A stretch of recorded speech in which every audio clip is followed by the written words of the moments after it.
Welcome back. We are talking about our buyer, this is our buyer series, and today we're talking about prepping for closing and closing day. And as a reminder, I'm Kathy Zalewski. And I'm Kaila Henry. And we're both realtors with Realty ONE Group Peak in Bozeman, Montana.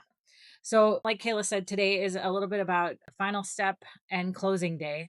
So what we like our buyers to do in preparation for becoming homeowners. Maybe for the first time, maybe again, but still a good reminder of all the little things that we need to take care of prior to moving into our home. Yeah, so where we're at in the process, I think, is we're through the inspections and hopefully title contingency is cleared, appraisal's looking good. Your loan might still not be fully approved, but everything's looking good and you're heading on track. So about a week beforehand, I like to, number one, get a closing scheduled for my clients. Occasionally I'll do this about 2 weeks out if it's feeling really busy or my clients have a really tight schedule.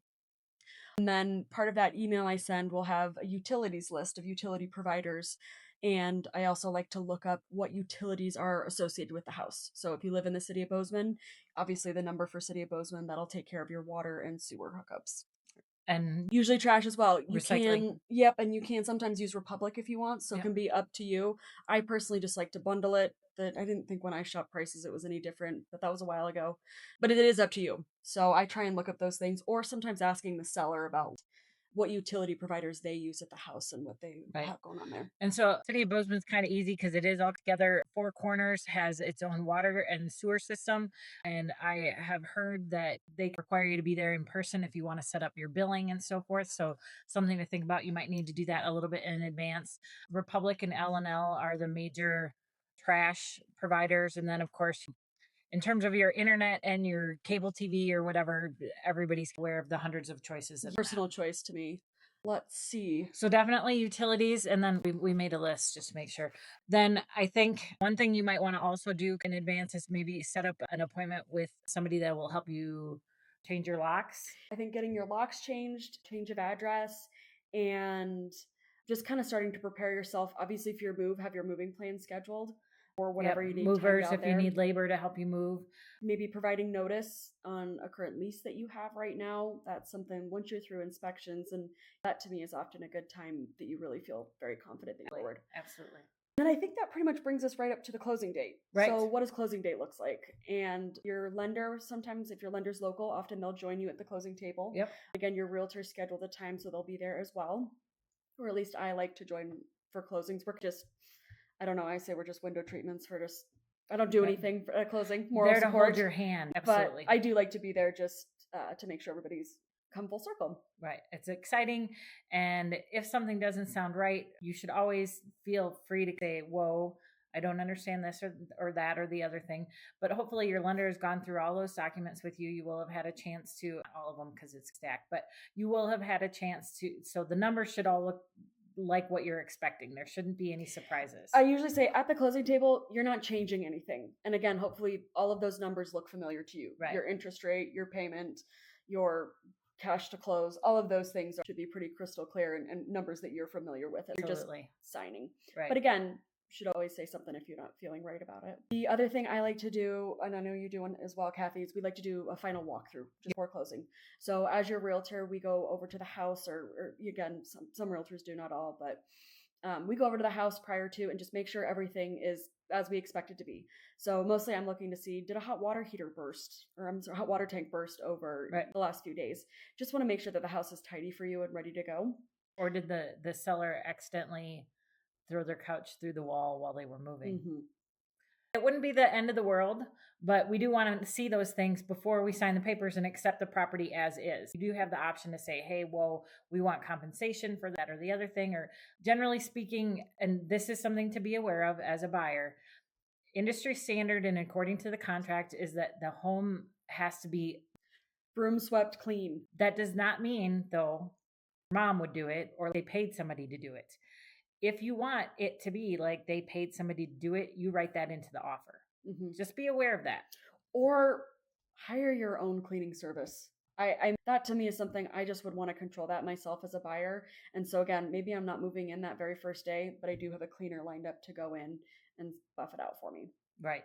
And unfortunately, that is probably, I would say that is usually what is if there's a disappointment on closing day, it's the buyer not being happy with how clean the house is.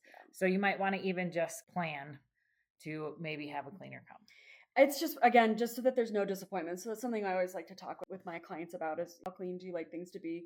And then really making sure that that understanding is broom swept. To me, that leaves a very wide interpretation of how clean things are. So I'm a clean freak. I know I would just want a very clean space to move into. And so again, something I just would rather control than leave it up to somebody else to handle. Absolutely. So a couple things to do before your closing date, but getting back to the closing date. Right. You will sign documents.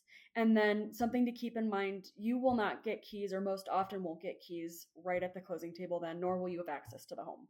A couple things need to happen before you do get access on the closing dates. So when you, first of all, and I know Kaila believes this too, schedule your time for signing.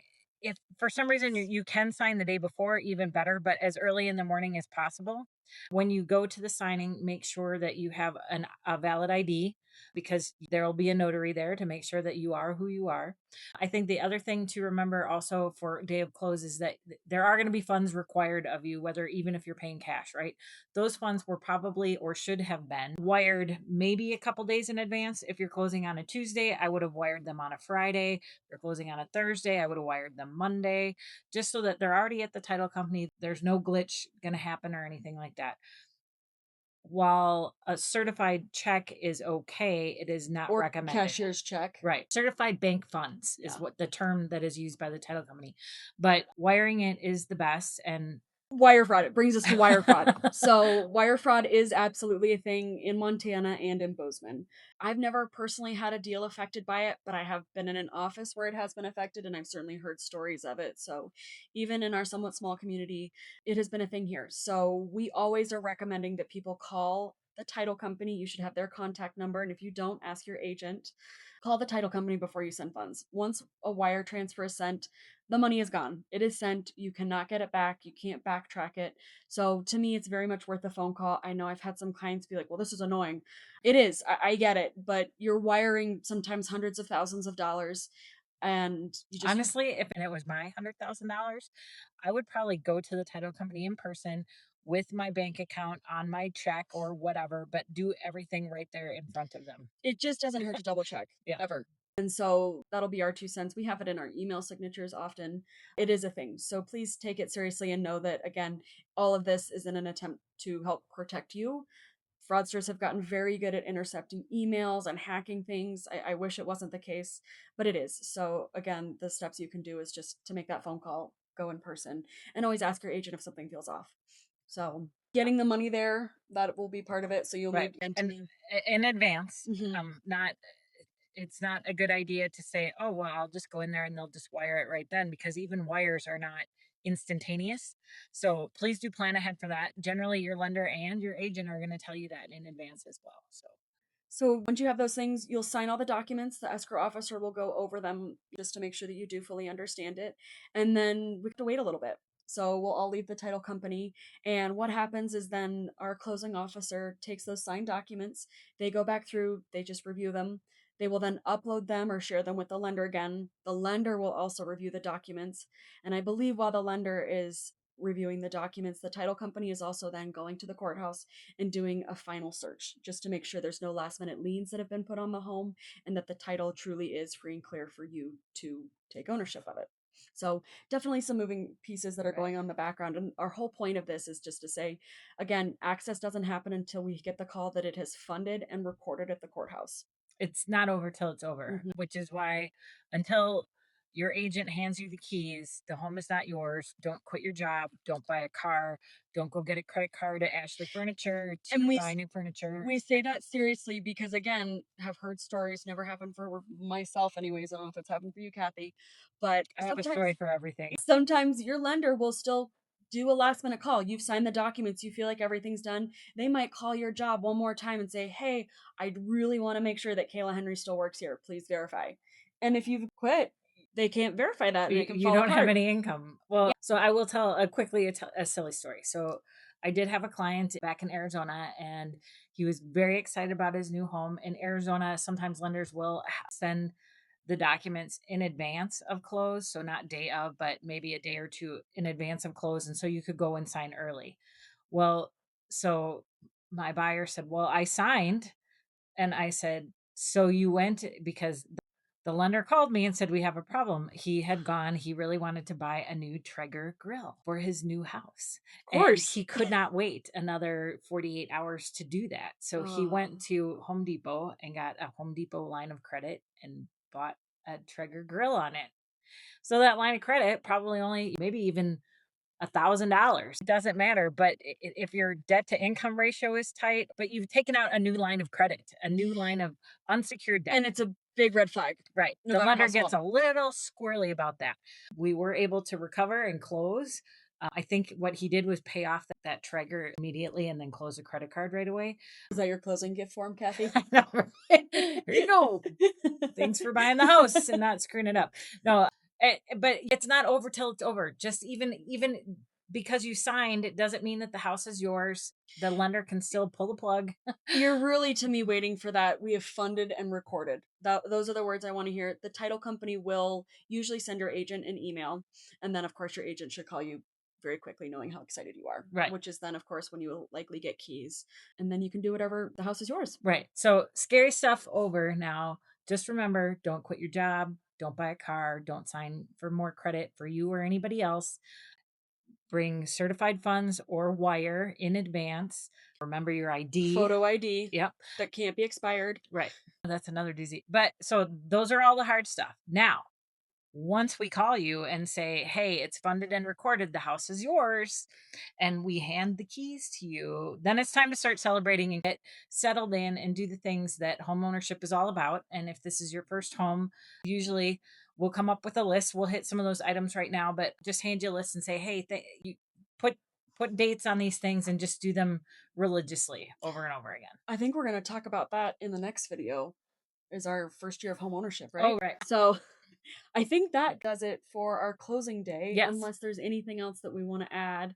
If you have any questions, again, tune in to our next video where we will go over first year of home ownership. And we have there's a list that we will give you guys for maintenance things to be aware of, probably items to move into your name, and just some of the things we've had, I guess, come up from chatting with clients over the years and owning homes ourselves. So, right. But I think the biggest thing is that everybody is trying to get you to the finish line.